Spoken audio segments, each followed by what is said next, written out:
Merci Seigneur, parce que c'est toujours un privilège de partager ta parole. C'est toujours un privilège, Seigneur, d'être en ta présence. Alléluia.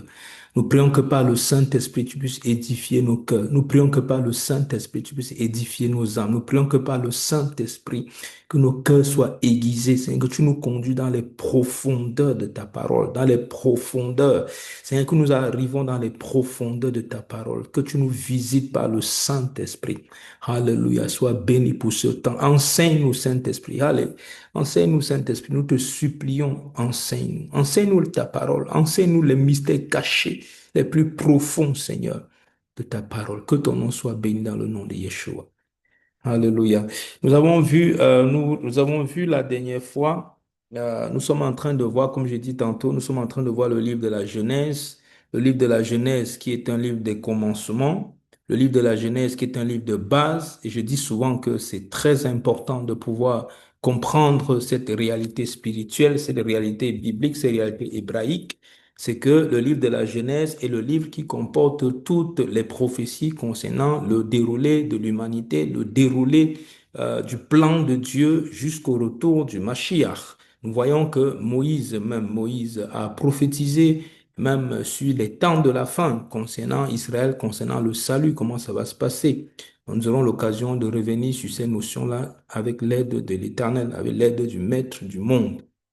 Donc, c'est très important de le comprendre. C'est pour cette raison qu'en étudiant Genèse, on est en train de poser les fondements, les fondations de la révélation divine. On est en train de poser les fondations pour la compréhension du déroulé de la parole de Dieu, du plan de Dieu. C'est un peu comme une maison. Quand on construit une maison, on commence par la fondation. La fondation, en général, elle est invisible, mais ô combien très importante. Qui peut imaginer une maison sans fondation? Qui peut imaginer un bâtiment sans sa fondation? Et en général, la fondation n'est pas visible. La fondation est toujours sous terre, elle est cachée, mais c'est elle qui tient tout l'édifice. Et c'est pour cette raison que même dans le processus de la révélation divine, aujourd'hui, on a tendance à mépriser l'Ancien Testament, on a tendance à voir cela comme quelque chose qui est ancien, justement, parce que les expressions étaient bien choisies, hein, par les pères de l'Église qui étaient, heureusement, tous n'étaient pas des anti-hébreux, des antisémites. Il y avait quand même certains d'entre eux qui l'étaient, et donc, dont Marcion. Et donc, voilà, dans les expressions comme Ancien Testament, ce sont des expressions qui sont très affectionnées, un peu comme l'Église primitive, voilà, comme quelque chose de primitif. C'est quelque chose de, voilà, quelque chose qui n'a pas assez, qui n'est pas important, qui ne se développe pas, qui est, enfin, c'est un terme péjoratif en fait. On dit souvent ça. Bon, je sais que quand on le dit, c'est pas méchant. Quand on le dit, c'est pour citer ce qui. Moi, je dis toujours l'église, je dis l'église débutante ou bien l'église des premiers disciples, l'assemblée des premiers disciples. Donc voilà, il faut savoir que la Genèse, c'est vraiment le livre de la fondation. C'est le fondement qui est placé. C'est le fondement de la révélation de Dieu qui est placé. Et en général, comme je disais tantôt, c'est pas visible, c'est négligé, c'est critiqué, c'est employé. On emploie beaucoup de choses pour décrire ce qui se passe et qui s'est passé. Un peu comme si l'Ancien Testament n'était pas Dieu qui avait donné. C'est un peu comme si c'était Moïse. Parce que parfois on se comporte comme si Moïse a pris des rouleaux, il s'est mis à écrire des choses qui lui venaient en tête. Et il s'est mis à écrire ses propres pensées, ses propres réflexions. Et un peu comme un pasteur peut se lever et écrire sur la prière. Et donc voilà. Et puis aujourd'hui, on se lève pour dire, on peut dire beaucoup de choses, alors que Moïse n'a fait que retranscrire ce que Dieu, l'Éternel Dieu, lui a donné de retranscrire. Donc c'est quand même Dieu qui a donné cette parole. C'est pour cette raison que Jésus, Yeshua, privilégiait toujours l'expression l'écriture, bien les écritures, pas Ancien Testament. Donc la Genèse, c'est vraiment la fondation. Et la dernière fois, on a commencé par Bereshit, et je ne dirai jamais assez, on dit souvent, dans la pensée biblique, la pensée hébraïque, on dit souvent que si tu veux connaître le livre qui est le plus important de la Bible, bien que tous les livres soient importants, Il faut aller au premier livre de la Bible si tu veux savoir quel est le chapitre le plus important. Il faut aller au premier chapitre de la Bible si tu veux savoir quel est le verset le plus important. Il faut aller au premier verset du premier chapitre de la Bible, du premier verset de la Bible, c'est-à-dire il faut aller le premier chapitre du premier livre et du premier verset de la Bible. C'est très important à le comprendre. Donc, on est venu sur au commencement, Dieu créa les cieux et la terre. Au commencement, Dieu créa les cieux et la terre. Et, euh, et donc, ça, c'est important à comprendre. Et aussi, quand on lit, on a lu le deuxième verset, la terre était informe et vide. La terre était informe et vide. Donc, la terre était informe et vide. On a vu que il y a quatre expressions qui sont employées au niveau du verset 2. On a vu qu'entre le verset 1 et le verset 2, c'est là qu'il y a eu la chute de Satan. Et maintenant, et c'est pour cette raison qu'il y a ces quatre dimensions des ténèbres, parce que le diable s'est incorporé en ces quatre dimensions des ténèbres qui va toujours chercher à nuire à la révélation de Dieu, qui va se lever contre la lumière. Et c'est pour cette raison que Dieu va demander à la lumière de paraître. Comme Dieu va demander au Mashiach de venir, parce que cette lumière-là, c'est la lumière du Mashiach, c'est le Messie, cette lumière. Et on a vu que cette lumière, c'est le Messie, simplement parce que déjà la lumière du jour est créée le quatrième, c'est le soleil qui préside au jour, qui préside à la nuit, la lune et les étoiles président à la nuit, et le soleil préside au jour. Donc on se dit que ça ne peut pas être la lumière du soleil. Là, il s'agit du Messie que Dieu demande de paraître pour dissiper les ténèbres, exactement comme Dieu va demander au Messie de paraître dans Jean chapitre 1, quand il est dit, au commencement était la parole était avec Dieu, la parole était Dieu, elle était au commencement avec Dieu, parce que tout ce qui a été fait par elle, rien de ce qui n'a été fait sans elle, en elle était la vie, et elle était la vie, et elle était la lumière du monde. La lumière, lui, dans les ténèbres l'ont pas reçu. Mais à ceux qui l'ont reçu, elle a donné le pouvoir de devenir enfants de Dieu, lesquels sont nés non du sang, ni de la volonté de la chair, ni de la volonté de l'homme, mais ils sont nés de Dieu. Donc, on voit clairement que, on voit clairement que ici, alors, étude biblique.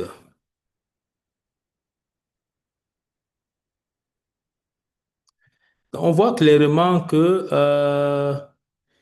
ici, le Messie paraît, que cette lumière-là, qu'il y a un parallèle avec Genèse chapitre 1 et Jean chapitre 1. C'est vraiment deux chapitres qui sont vraiment parallèles. Et donc, ça, c'est très important à le comprendre. Et c'est pour cette raison que quand on évolue au niveau du verset 3, Dieu dit que la lumière soit et la lumière fut. Dieu vit que la lumière était bonne. Et Dieu sépara la lumière d'avec les ténèbres. Dieu appela la lumière jour et il appela les ténèbres nuit. Ainsi il y eut un soir et il y eut un matin. Ce fut le premier jour.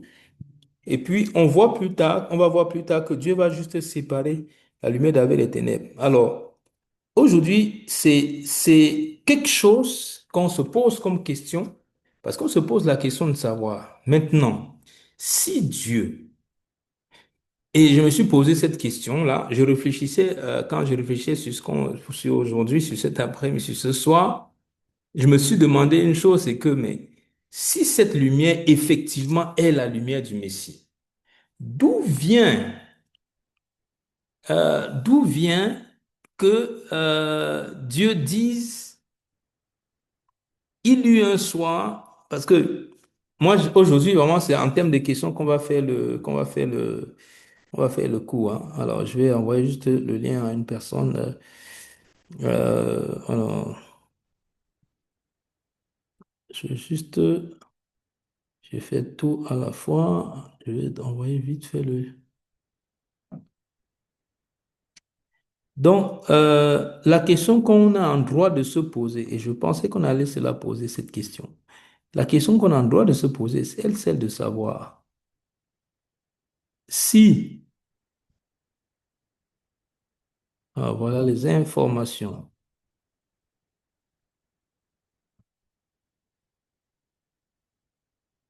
La question qu'on a en droit de se poser, essaie de savoir si cette lumière, c'est le Messie.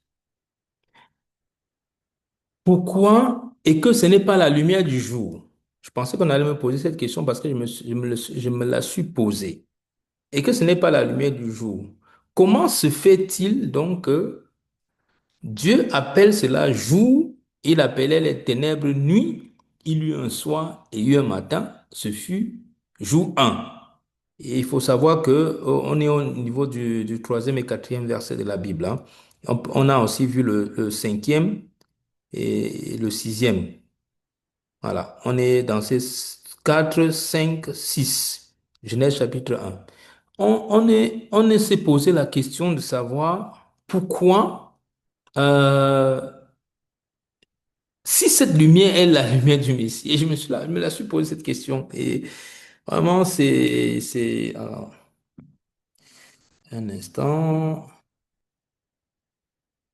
Alors, il n'y a pas de lien, hein. Il n'y a pas de lien. Il faut juste aller sur Zoom et taper les références. Où c'est marqué sur le flyer, la journée du mercredi. Sur la journée du mercredi, tu vas voir sur le flyer, il y a ces liens, il y a ces codes de connexion. Tu tapes ces codes de connexion, tu ouvres zoom.fr, tu tapes ces codes de connexion et tu te connectes directement à la réunion. Donc, je me suis posé la question de savoir, si cette lumière est la lumière du Messie, et je pense, et je suis certain que c'est la lumière du Messie, puisque on peut lire au verset, alors on peut lire quel verset? Le verset, le quatrième jour. Alors je vais commencer plus. Bon, on peut commencer au verset 13. Ainsi, il se a eu un matin, verset 14. Dieu dit qu'il y a des luminaires dans l'étendue du ciel pour séparer le jour d'avec la nuit, que ce soit des signes pour marquer les époques, les jours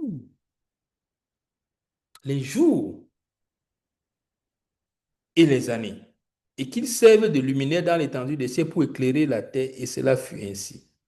Dieu fit deux grands luminaires, le plus grand luminaire pour présider au jour, c'est-à-dire le soleil, et le plus petit luminaire pour présider à la nuit. Il fit aussi les étoiles. On sait que les étoiles et la lune président à la nuit, alors que le soleil préside au jour. Donc la question qu'on se pose est celle de savoir, mais attends, si cette lumière, c'est le Mashiach, et comment se fait-il qu'au au quatrième verset de la Bible, c'est un temps d'étude biblique, hein, c'est pas des réponses que j'ai, hein, j'ai commencé à avoir des réponses dans ce verset, que je vais les livrer d'ailleurs, mais c'est intéressant de voir que la lumière, c'est pas, Dieu appelle cette lumière-là jour, au verset 4. Pour bien comprendre, pour bien situer, la dernière fois, on s'est dit, et ce n'est pas seulement moi, je pense que tous les exégètes et tous les biblistes diront que, voilà, que la lumière du verset 4, du verset 3, c'est la lumière du Messie. C'est pas la lumière du jour, puisque le soleil est créé le quatrième jour. Et on sait que le soleil et les lunes, les étoiles, c'est eux qui président au jour. Le lever du jour, le coucher du jour. C'est rythmé par le soleil. Mais pourquoi Dieu appelle ici, là, au 14 premier jour, là, Dieu appelle ça jour.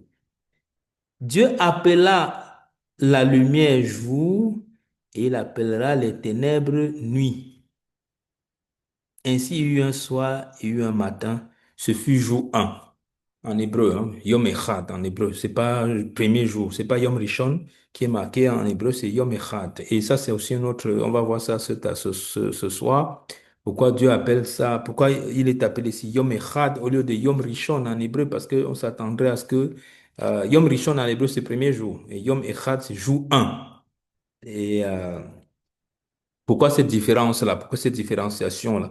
Donc, on se pose la question, OK, Dieu dit, il appelle la lumière jour, il appelle les ténèbres nuit.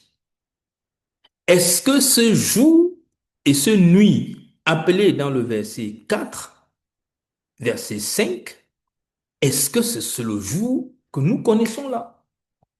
Est-ce que c'est la nuit que nous connaissons là?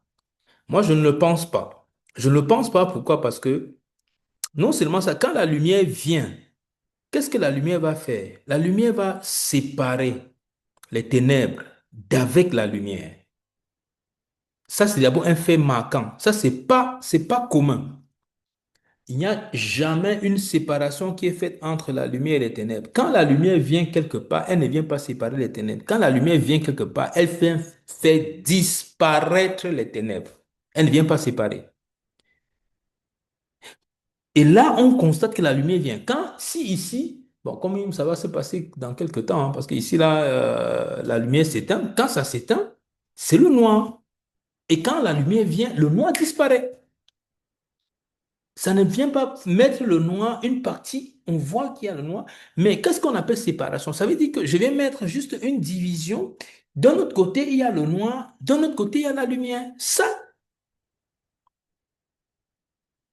ne peut pas se faire parce que la lumière, c'est pas son rôle. Pourquoi ne pas faire disparaître totalement les ténèbres comme c'est la fonction de la lumière?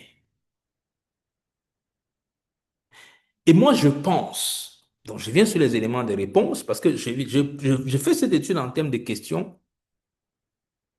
C'est que au verset 4, alors, Dieu vit que la lumière était bonne. Je relis ce verset pour qu'on puisse bien comprendre. Dieu vit que la lumière était bonne. Et Dieu sépara la lumière d'avec les ténèbres. Dieu appela la lumière jour et il appela les ténèbres nuit. Il eut un soir et eut un matin. Ce fut jour un. Je le traduis directement. Dieu dit qu'il y ait une étendue entre les eaux que sépare les eaux d'avec les eaux. Voyez, là, c'est normal les autres séparations. Mais la première séparation n'est pas normale. Dieu dit, verset 4, Dieu vit que la lumière était bonne et Dieu sépara la lumière d'avec les ténèbres.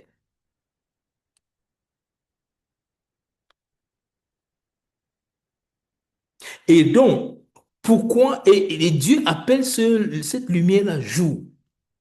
Ça, c'est une question que je n'ai jamais entendue. Ce n'est pas que c'est pour me vanter quoi que ce soit. J'ai jamais entendu cette question-là. Et quand je méditais sur cela, ça m'a interpellé. Je dis, mais pourquoi, si cette lumière-là, si Dieu appelle cette lumière jour, mais c'est bizarre.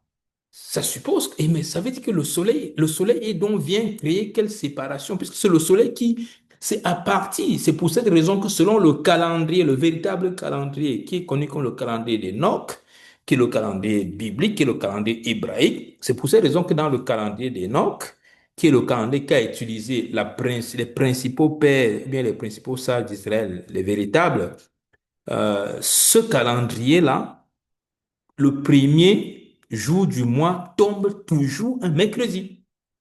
Pessah, dans le calendrier des Nord, Pessah tombe toujours un mercredi parce que c'est le quatrième jour. C'est toujours.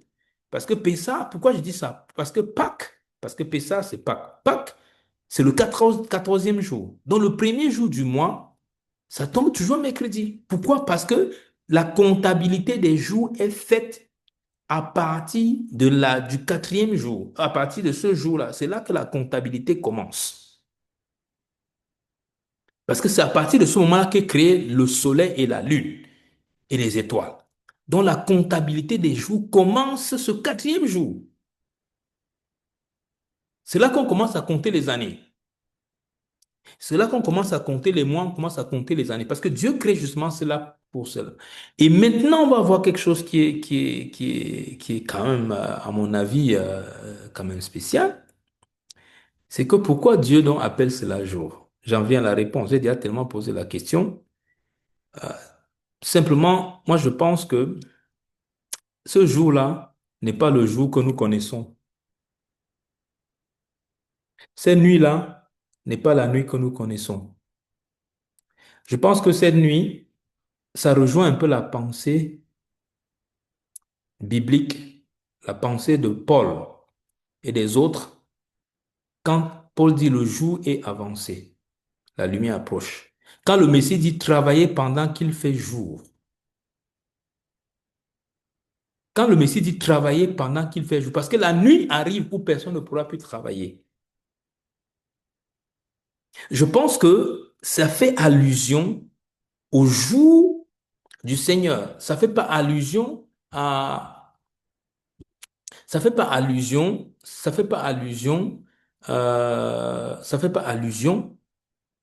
au jour que nous connaissons. Ça fait pas allusion au jour du soleil. Parce que Paul va dire une notion qui est très importante dans Romains chapitre 13. On va voir ça dans Romains chapitre 13. Paul va revenir sur cette notion et il va dire quelque chose d'important. Romains chapitre 13. Je sais que c'est un peu délicat. Moi, c'est, comme je disais, je n'ai jamais entendu poser poser cette question de cette façon. Alors, Romains chapitre 13 va dire une chose. Paul va revenir sur une notion.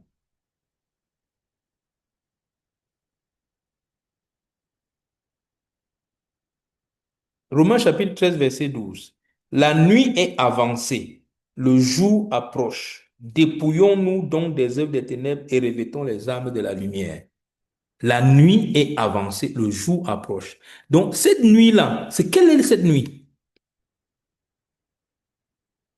Quelle est cette nuit? C'est pas la nuit de la nuit qu'on connaît, que nous connaissons. Chaque fois que la Bible dit le jour du Seigneur, c'est pas ce jour que nous connaissons. C'est pour cette raison que ça m'a interpellé le verset 4 de Genèse chapitre 1. Ça m'a interpellé. J'ai dit, mais attends, la lumière, quand la lumière vient quelque part, la lumière ne vient pas créer la séparation avec les ténèbres. Non, la lumière, quand la lumière vient quelque part, la lumière vient anéantir les ténèbres. Quand une lumière, et ça se voit, comme je dis, sur le plan pratique, ça n'est pas une révélation. Quand il fait noir dans votre maison, dès que vous entrez, dès que vous allumez, la lumière, ça fait disparaître totalement les ténèbres. Si vous venez, vous voyez qu'il y a la lumière, et ici, du côté de la pièce, c'est noir, et du côté d'à côté, il fait jour, vous-même, vous allez fuir, vous allez sortir et fuir, parce que vous dites, mais il y a un problème, ou bien cette lumière, elle a un problème. Pourquoi? Parce que la fonction de la lumière, c'est faire disparaître les ténèbres. C'est pour ça la raison que la Bible dit marcher en plein jour. Ce sont ces expressions-là que je vais, et je suis convaincu que ces expressions dont la Bible emploie chaque fois, marcher en plein jour, comme on a lu, là, Paul dit, la nuit est avancée, le jour approche. Le Machia dit que marcher en plein jour, que celui qui me suit aura la lumière de la vie, marcher, travailler quand il fait encore jour, parce que la nuit vient où personne ne pourra plus travailler. Donc ça suppose que, selon les Écritures, ce verset, comme j'ai déjà dit, pour bien reprendre, le verset 4 de Genèse 1 parle de la lumière qui est le Messie, parce que la lumière était là, les ténèbres étaient là, les quatre dimensions des ténèbres régnaient sur la terre. Quand le diable a chuté au verset 2, quand le diable est tombé il est venu avec quatre dimensions des ténèbres. Entre autres, il y a les quatre dimensions des ténèbres. Il y a les ténèbres, il y a le chaos, c'est-à-dire le tohu-bohu, les ténèbres. Alors, je vais le lire. Il y a informe, vide, ténèbres, abîme. Les quatre dimensions que le diable vient impulser sur la terre dès qu'il chute, dès qu'il descend au verset 2 du livre de la Genèse chapitre 1. Et puis après, Dieu se voit dans l'obligation de faire apparaître le Messie. Et quand le Messie vient, qu'est-ce qu'il fait? Le Messie vient pour séparer. Il ne vient pas d'abord pour anéantir, il vient d'abord pour mettre la séparation. Mais ça, c'est tellement profond, Seigneur. Il vient mettre d'abord la séparation. Pourquoi? Parce que la rédemption de la terre ne s'est pas encore faite. Le Messie vient mettre la séparation parce qu'un jour viendra où la lumière va jouer totalement sa fonction qui est d'anéantir les ténèbres. Et ce verset, comme je l'ai dit la dernière fois, ça me fait penser à livrer à la bonne semence. C'est la même chose, c'est le même parallèle, c'est la même pensée. Quand le maître plante la bonne semence, l'ennemi vient planter l'ivraie. Et quand maintenant il faut enlever l'ivraie, les disciples disent, les serviteurs disent au maître que nous, on va venir enlever l'ivraie. Le maître dit non, non, non, non, laissez croître tous les deux ensemble parce qu'il y a un jour qui arrive où on va tout arracher. De peur qu'en arrachant, que vous arrachez comme ça, vous arrachez aussi la bonne semence. Donc, laissez croître tout ça ensemble. En un mot, qu'est-ce que le Messie est en train de dire? Dans toute église, dans toute assemblée, il y a toujours l'ivraie. Il y a toujours l'ivraie. Dès que vous voyez la bonne semence quelque part, il y a toujours l'ivraie. Puisque le Messie dit non, on n'arrache pas l'ivraie. Laissez croître ensemble parce qu'il y a un jour qui arrive où cet arrachage se fera. Et donc, on constate ici, donc, au verset 4, cette lumière-là, qui est la lumière du Messie, sépare la lumière d'avec les ténèbres. Pourquoi laisser les ténèbres? Pourquoi ne pas les anéantir totalement? Pourquoi laisser les ténèbres? Pourquoi ne pas faire en sorte que les ténèbres disparaissent tout d'un coup? Pourquoi le Seigneur le fait? Parce que le temps du jugement des ténèbres n'est pas encore arrivé. Exactement comme la livrée et la bonne semence, le temps du jugement de l'ivraie n'est pas encore arrivé. Donc laisse croître ensemble. Et je pense que le fait que Dieu laisse croître l'ivraie et la bonne semence ensemble, c'est un signe d'amour de Dieu pour l'ivraie. Parce que quand Yeshua, même avec Judas, vous voyez même avec Judas, quand Yeshua a vu Judas, Yeshua parlait avec Judas, comme il a même appelé Judas mon ami.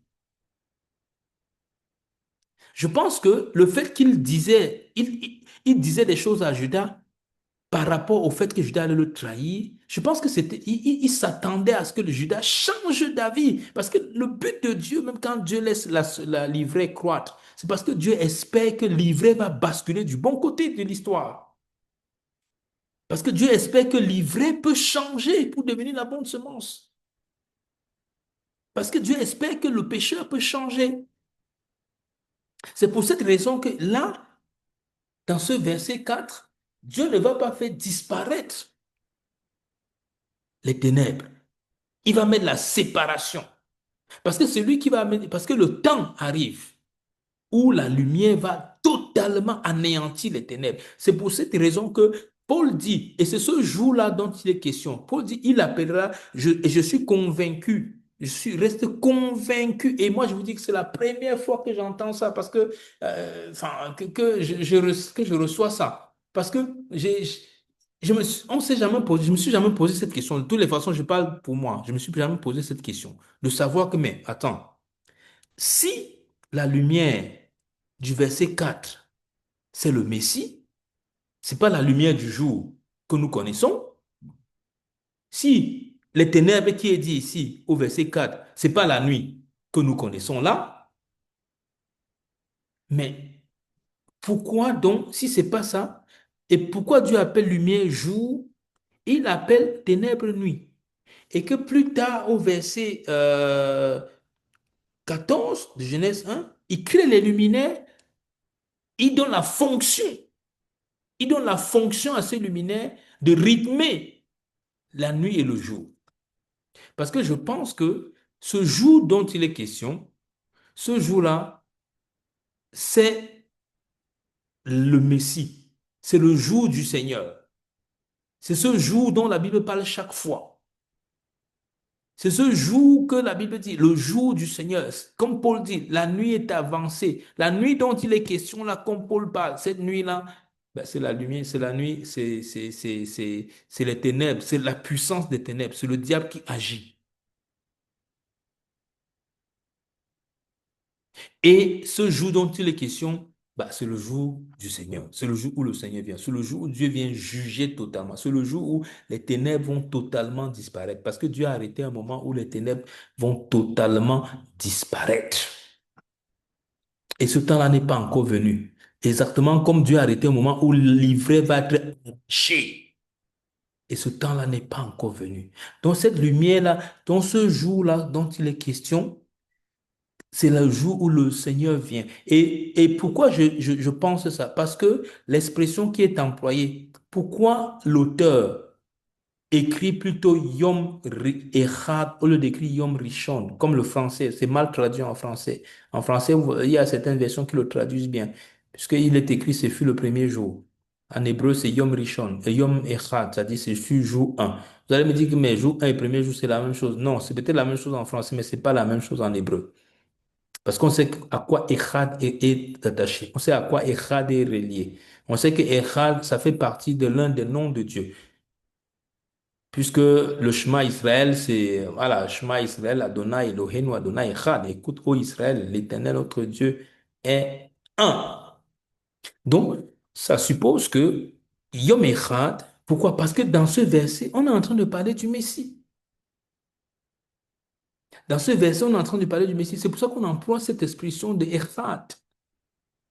Et comme vous le savez, Echad, c'est pas le.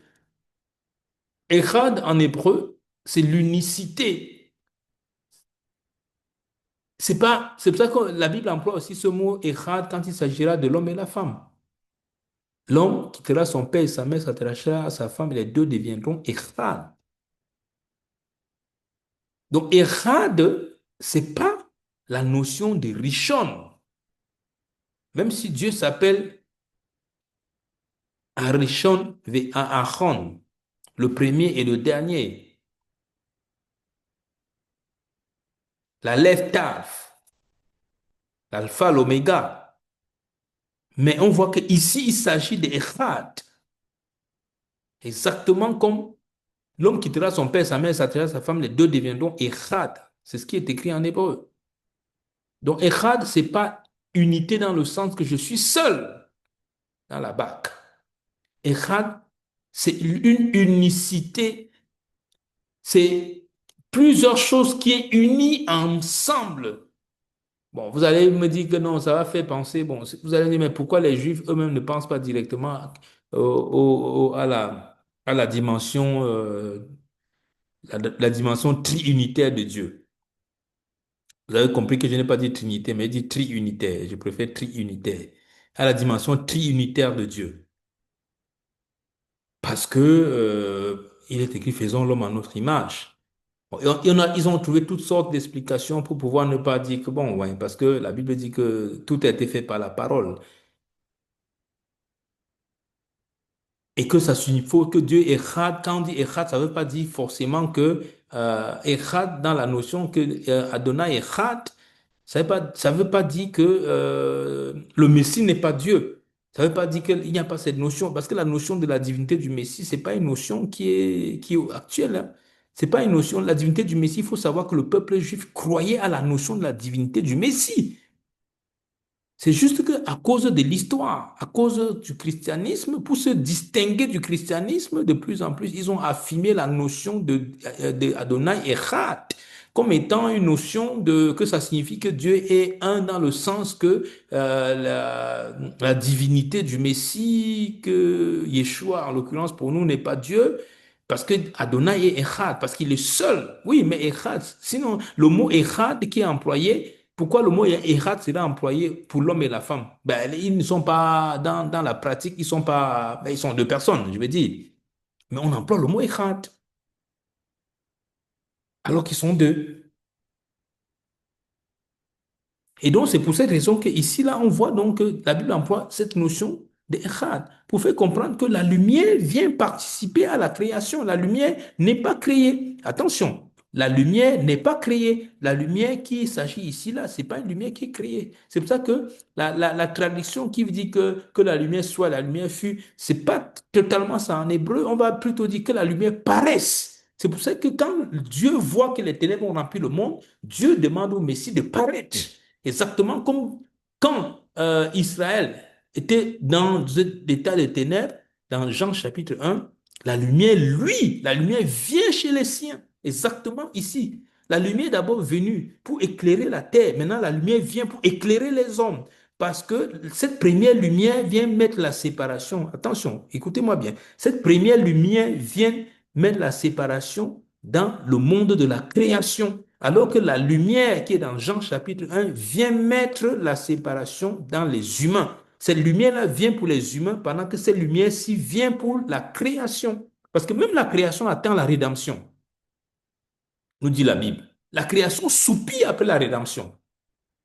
Parce que le diable a souillé cette création. Cette création dit, non, je n'ai pas été fait pour ça. Je n'ai pas été fait pour adorer Lucifer. Je n'ai pas été fait pour être soumis à Lucifer. Non, j'ai été fait pour être un instrument d'adoration de Dieu.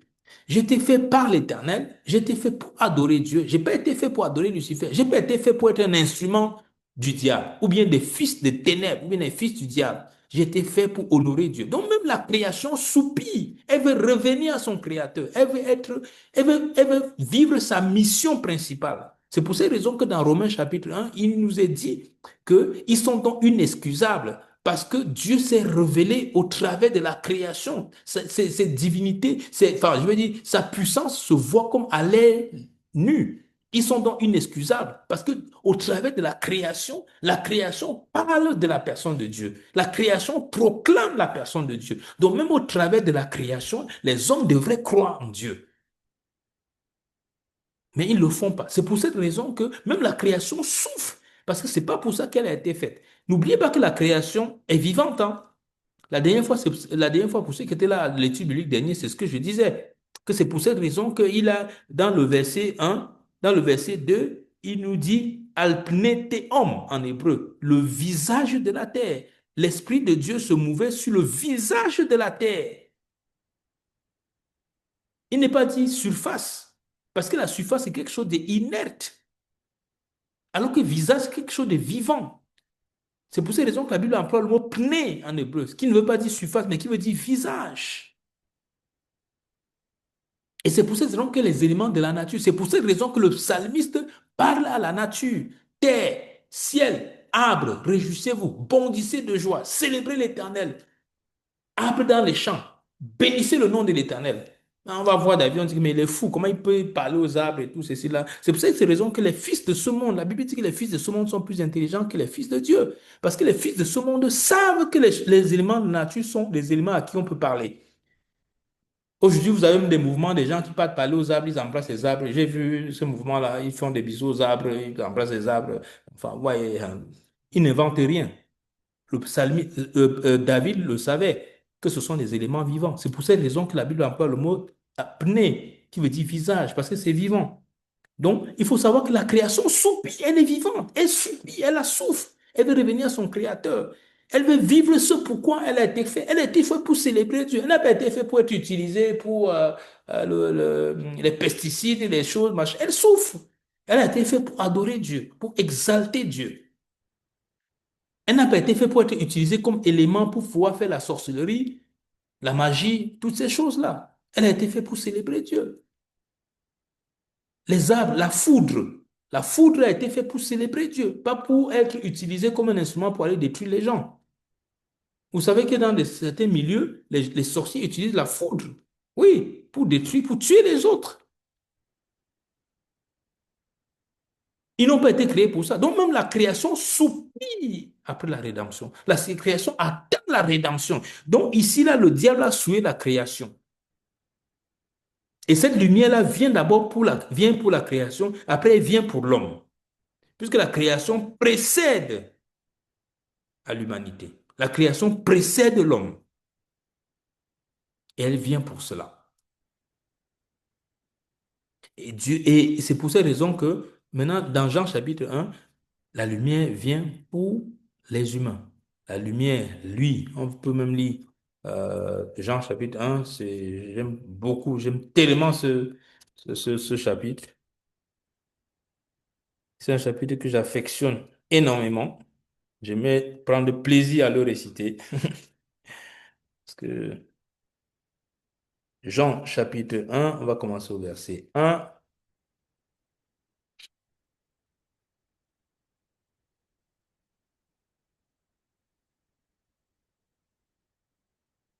Alors, Jean chapitre 1, verset 1. Au commencement, je commence. Au commencement était la parole était avec Dieu, et la parole était Dieu. Elle était au commencement avec Dieu. Toutes choses ont été faites par elle et rien de ce qui a été fait n'a été fait sans elle. En elle était la vie et la vie était la lumière des hommes. La lumière luit dans les ténèbres et les ténèbres ne l'ont point reçue. Il y eut un homme envoyé de Dieu. Son nom était Jean. Il vint pour servir de témoignage, pour rendre témoignage à la lumière. Il vient faire quoi? Rendre témoignage à la lumière. Écoutez-moi bien. Dieu appelle toujours lumière, lumière, lumière, lumière, lumière, lumière au chapitre 1. Et même pour la nouvelle naissance. Ce qui produit la nouvelle naissance, c'est la rencontre d'un enfant de Dieu et la lumière. Pas la parole, même si les deux sont un. C'est important de le comprendre. Il n'était pas la lumière, mais il parut pour rendre témoignage à la lumière. Cette lumière était la véritable lumière qui, en venant dans le monde, éclaire tout homme. Elle était dans le monde et le monde a été fait par elle et le monde ne l'a pas connue. Elle est venue chez les siens et les siens ne l'ont pas reçue. Mais à tous ceux qui l'ont reçue, à tous ceux qui ont cru en son nom, elle a donné le pouvoir de devenir enfants de Dieu, lesquels sont nés non du sang, ni de la volonté de la chair, ni de la volonté de l'homme, mais de Dieu. Vous voyez la lumière. Il s'agit de la lumière. Donc vous voyez que cette lumière-là paraît. Cette lumière-là qui est le Messie, dont la création soupire. Elle attend la rédemption. Elle attend cette rédemption-là. Et c'est très important de le comprendre, bien-aimé. Le jour approche, comme l'apôtre Paul dit. La nuit est avancée et le jour approche. Et cette ténèbre-là, cette dimension des ténèbres-là, dont la Bible va parler chaque fois, le jour, le jour, le jour. Travailler pendant qu'il fait jour. Quand le Messie dit ça. Parce que la nuit vient où personne ne pourra plus travailler. Ben, de quel jour il parle, de quelle nuit il parle? Vous voyez? Ce sont les mêmes expressions. Est-ce que vous pensez qu'il parle de la nuit, travailler pendant que le jour vient, travailler pendant qu'il fait jour? Ça ne veut pas dire qu'il faut juste prêcher l'évangile ou bien prier pendant qu'il fait jour. Quand la nuit vient, on ne fait plus. Non, c'est pas ce que ça veut dire. Ça veut dire la dimension où les ténèbres seront totalement relâchées, ou prendront le contrôle de ce monde. Arrive. Travailler pendant que la lumière de Dieu est encore là, pendant que Dieu est encore dans cette disposition de sauver, de délivrer le maximum des hommes avant que le Mashiach ne paraisse. Travailler. C'est cette notion-là. C'est cette notion-là que je suis convaincu qui est aussi de cette lumière-là qui est appelée jour. Parce que ici, là, la Bible appelle que cette lumière-là, c'est le jour, le Messie. C'est pour ça qu'on dit que le Messie, il est cette lumière, il est l'étoile brillante du matin. Il est ce jour-là qui se lève, qui est le Messie. Le diable est ces ténèbres-là, qui est la nuit. C'est pour ça que le Messie est associé au jour. Et que le Messie, quand il vient dans la vie de quelqu'un, il vient séparer, il vient enlever. Le temps viendra où il va totalement détruire les ténèbres. Parce que je ne sais pas si ça vous interpelle, mais moi, ça m'a toujours interpellé, comme je le disais pendant que je suis en train de conclure. Ça m'a toujours interpellé en disant que, mais pourquoi les ténèbres restent? Mais Seigneur, pourquoi à la création? Pourquoi on ne sait pas juste? C'est un peu comme si je viens, je vois quelque chose qui est en train de se faire, je prends juste le mal, je mets de côté et je ne sais pas. Non! Quand j'ai moyen de le détruire, je le détruis totalement et rapidement pour qu'il ne paraisse plus, pour qu'il ne se lève plus la tête. Mais non, un jour vient où le jugement des ténèbres va se faire. Un jour vient où les ténèbres vont être détruites. Un jour arrive, ce jour-là arrive. L'apôtre Paul, c'est pour ça qu'il dit, la nuit est avancée, comme on a lu dans Romains chapitre 12, verset 13. Romains chapitre 13, verset 12. La nuit est avancée, le jour approche. Travaillez pendant qu'il fait jour, comme le Messie dit. Donc, travaillons pendant qu'il fait jour. Marchons dans la lumière de la vie, dans la lumière de notre Mashiach. Seigneur, nous voulons bénir ta royauté. Nous voulons bénir ton nom. Accorde-nous la grâce de marcher en plein jour, de te glorifier, de t'honorer, de t'exalter par nos vies, par nos façons de marcher. Que ton nom soit glorifié. Alléluia. Merci Seigneur pour ce temps d'étude. Je ne sais pas s'il y a une personne qui a une question.